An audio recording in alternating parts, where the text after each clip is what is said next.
مساء الخير عليكم، ازيكم عاملين ايه؟ موضوع كوكو اند اس اللي كلنا كمصريين اتفرجنا وشفنا اللي حصل، واحنا طبعا بنحب كوكو اند اس اللي هو كورولوس عشمت. انا بمعرفتي بيه هتكلم عن شخصيته، لكن احنا طبعا بنحترم القضاء المصري وواثقين في نزاهته 100%، لا تعقيب على حكم القضاء.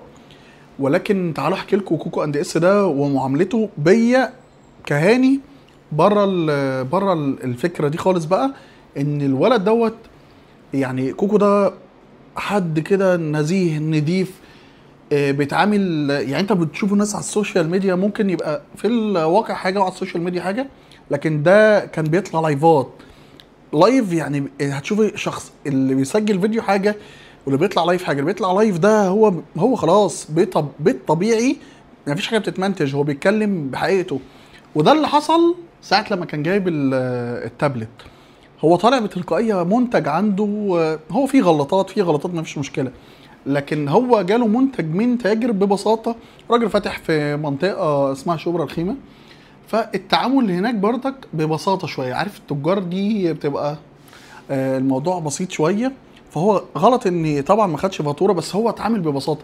يعني انا فعلا بالعقل كده لو راجل حاجه مسروقه هيتدارى يا هيبيعها اصلا، بس يعني لو هو واخد حاجه مسروقه وهو بيتاجر في الحاجات دي كان باعها من غير لايف. ده مش يعني هو اصلا مش اول مره يطلع لايف، ده بقاله ولا لو عديته لايفات كوكو اند اس داخله في المليون لايف، ولا يعني يعني قصدي مش مليون، بس قول ما طلعلوش 100 لايف قبل كده. مش عارف ان اللايف ده ممكن ناس كتير تشوفه.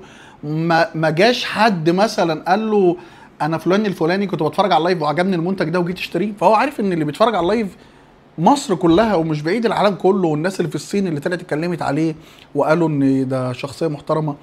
فهو 100% طالع بحسن النيه يبيع منتج، هو اكيد 100% لا يعلم ان المنتج ده مسروق. الموضوع محزننا كلنا عليه، يعني لان هو شخصيه جميله والموضوع باين قوي ان هو حاجه. بس اكيد في حاجه احنا مش عارفين، يعني ممكن يكون في حاجه احنا مش عارفينها. احنا ما بنتكلمش على القضاء المصري طبعا ونزاهته، احنا مش عارفين.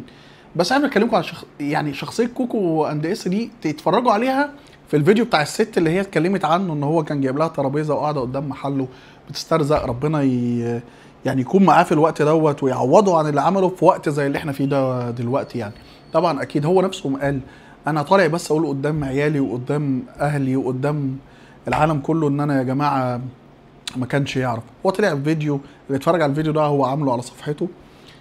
كلنا بامانه كلنا قلبنا اتقطع، واحنا بنقول لك احنا بنحبك يا كوكو، كلنا